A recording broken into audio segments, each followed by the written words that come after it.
Sabrina, you graduated from CMS 7 years ago? Yes. Yeah. Well, I was really excited. I saw recently, 2016, you were two-time Emmy nominated, which was fantastic. Can you tell me a little bit about the story about how you led up to that point of being nominated, just for those particular projects? Oh, okay. So on All the Way, I worked with Bill Corso. How did that come about? So shockingly, I thought he called the wrong number when he Right. called me. But I was filming in Canada on X-Men, and he called me and said, "Hey, I'm looking for a makeup artist that fits certain requirements and to do some prosthetic work, and will eventually go into be in a third or a key position. So, if you can be here on Monday, we're gonna get started." And I was like, "Oh my gosh!" So I thought he called the wrong number. Well, he didn't. He didn't, but yeah. So and funny enough, I met him through being a makeup production assistant on The Lone Ranger, and I was assisting Joel Harlow, and Bill came out to New Mexico to work a few days and help us out, and so that's kind of how I met Bill, being an assistant, which was kind of cool. How Yeah. was Bill to work with compared to, say, someone like Joel? Bill's super fun, really positive. If I was stressed out about, oh my gosh, I don't know if that looks good, he's like, oh my gosh, you'll figure it out on the last day. That's what he said. And a lot of people think that when you get to a certain level where you're working professionally, that then you're always confident and you're always ready to go. But I think you just get better at managing those feelings. Right. Yeah. I don't ever want to be overly confident or think Of that, course. oh, it's perfect. I don't think that's a good mentality, Right. But yeah. Well, I mean, it keeps you on your toes. Yeah. I kind of enjoy the stress of it a little bit. Yeah. There's something fun about it, Oh, that's great. Now, you said you were working on X-Men. Which X-Men was that? I worked on the last one that just came out, and I was working with Brian Sipe. Brian's great. Yeah, Brian's amazing, and I met Brian when I was at school here. So whenever I got in the union, he first one to call me up and put me to work, which is really cool. How long have you been in the 706? I think almost 3 years. 3 years. So you were pretty aggressive on building those days, like right when Yeah. you got out of school. Yeah.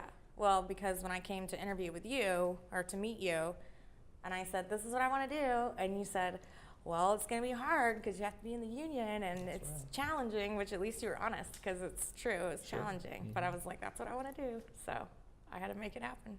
Excellent. Okay, so Lee, you're the director of admissions at Cinema Makeup, Yes, I am.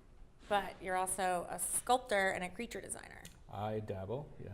All right, so, which I think is fun because you would do that at school. You would be building stuff and it was really cool. But what made you decide to be a creature designer and a sculptor, and what projects kind of motivated you to go that direction? I would say it all, because I was kind of a loner as a kid, and I grasped onto fantasy, Dungeons and Dragons. That was my thing. I loved that in the 70s. And then started reading Stephen King and loved comic books, and I stay home all the time, reading and drawing. I drew a lot. But then 1980, I told my mom I was going to go see a Disney film, or I don't know what it was, and had her stop in front of the movie theater, and I go up, and then she can wave. That's back in the day, you could do that. Your mom could wave to the ticket taker. And I went and saw Friday the 13th, and I was 10, and that changed my life. I was like, oh my That was the one. God, that was the one. And it wasn't the gore and the blood. I still, to this day, I can't look at real stuff. I literally can't. Yeah. So when people are doing their research for their makeups, I can't help them. I don't want to see that. Yeah. You look at that all you want. But it was the reaction of the audience, the fact that they were believing it. And they were throwing things at the screen or vomiting or running out the front door. I went back and saw it 2 more times. So for me, it was the illusion of reality, of taking something that doesn't exist and breathing life into it and creating. So I could have easily been a director or a writer or an artist, but artists are inherently lazy people, and you do what comes easiest to you. And for me, it was the sculpting. Yeah. So how did you become the director of admissions for cinema? Well, I worked in the Southeast. I'm from Alabama, so after I got out of school, I ended up I was working for multiple animatronic facilities throughout the South. They weren't Atlanta. then, wasn't it what it is Right. now with filming. So I would, go from company to company, contract, kind of gypsy-like, and ended up working with Disney as their lead sculptor for the Lion King live puppet show, and then had an interview with Garner Holt Productions in San Bernardino in '94 or '95, and I'd never been west of the Mississippi, so got my truck and I drove out, had the interview, and he hired me, and I said, I was so close to Hollywood.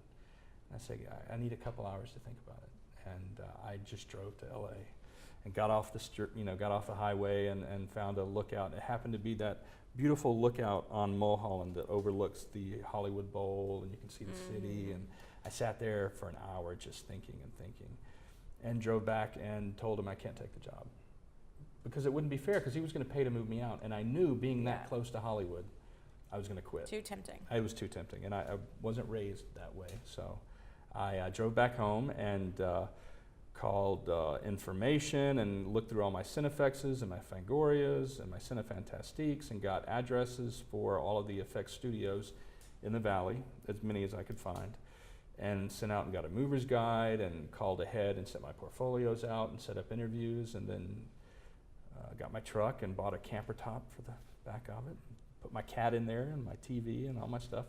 Drove out, got an apartment, or got a motel room in Van Nuys, lovely Van Nuys, and interviewed. My very first interview was with Alan Apone at Mel for a movie called Spy Hard, a Leslie Nielsen comedy, and he hired me that day. And the second day I got an apartment, and the third day I started working.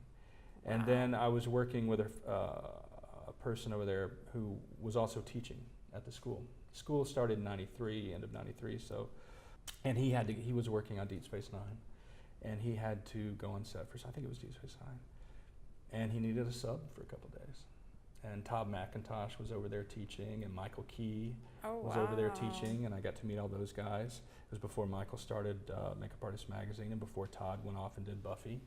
So it was kind of in the beginning days. In fact, Todd was teaching the special effects class, doing demonstrations on original Dick Smith appliances from Dark Shadows that Dick just gave him, that he had extras. Wow. And he was doing that as a demo in the class, and I was just like, I can't believe you're putting paint on those. That's incredible. And then just started, teaching between jobs and worked on a lot of films. Did some work on Stargate and a lot of Star Trek TV series. Did a lot of toy work with Nickelodeon and Disney. Did some work with different performers.